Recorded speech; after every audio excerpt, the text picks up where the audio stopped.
days ago, a big earthquake hit Myanmar.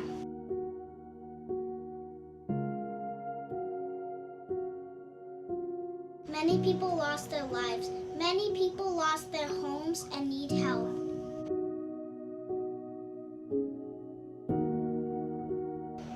I am very sad to see people suffering.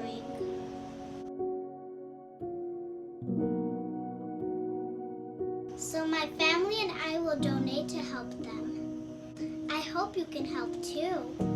Please donate if you can. I will put the donation links in the description. Let's be kind to each other, especially in hard times. Thank you.